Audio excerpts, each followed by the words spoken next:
नमस्कार, RDM kitchen मध्ये तुमच्या सगळ्यांचं स्वागत आहे। तर आज आम्ही तुम्हाला चुलीवरचं मटण कसं बनवायचं ह्याची रेसिपी देणार आहोत। तर त्याचे इन्ग्रेडियंट्स पुढील प्रमाणे। इथे आम्ही चुलीवर मटण बॉईल करून घेतलेलं आहे। त्यासाठी आम्ही तेल टाकून त्याच्यात कांदा बारीक चिरून फ्राय करून घेतला आहे, जिरे टाकलेला आहे, हळद टाकलेली आहे आणि मीठ टाकून त्याचा बॉईल करून घेतलेला आहे। आम्ही इथे घेतलेला आहे हिरवी मिरची, लसण, अद्रक आणि कोथिंबीर इथे बारीक दळून घेतलेली आहे। इथे खोबरा भाजून त्याची पेस्ट करून घेतलेली आहे। इथे आम्ही कणीचं पीठ घेतलेलं आहे। इथे बारीक कांदा चिरून घेतलेला आहे आणि इथे फोडणीसाठी राई आणि मोहरी आणि जिरे घेतलेले आहे। इथे आम्ही खानदेशी मसाला घेतला आहे आमचा।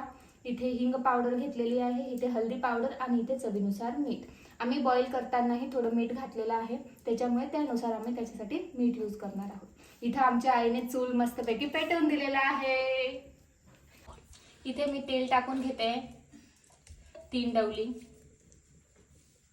इथे मी आता मोहरी टाकून घेते। बघा तेल आपलं एकदम मस्तपैकी तापलंय।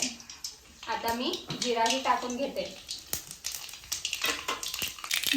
आता मी बारीक चिरलेला कांदा फ्राय करून घेते।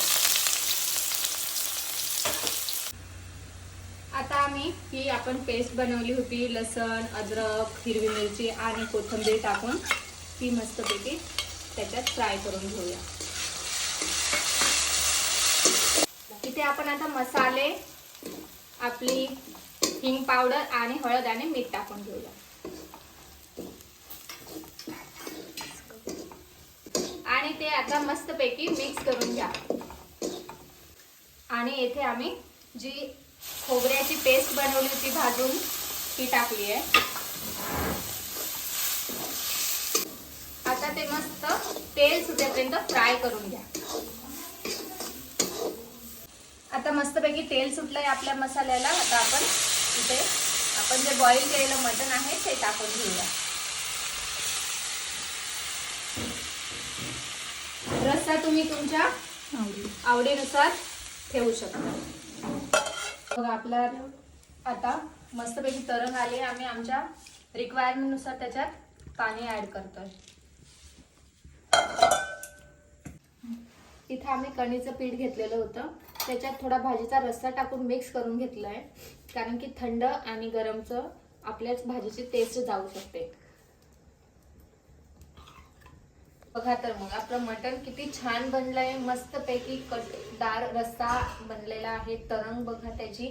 आता आपलं मटण बनवून रेडी आहे। त्यात आपण गार्निशिंग साठी आणि टेस्ट साठी कोथिंबीर वरून टाकून घेऊया। इथे आपलं मटण बनवून रेडी झालंय। बघा तर आपण कोथिंबीरही टाकून घेतली गार्निशिंग साठी। वास तर खूपच छान येतोय। चुलीवरच्या मटणाची टेस्टच वेगळी असते। मला तर खूप भूक लागली आहे, तुम्ही पण या जेवायला। अशाच नवनवीन रेसिपीसाठी आम्हाला जास्तीत जास्त लाईक, शेअर आणि सबस्क्राईब करा। धन्यवाद।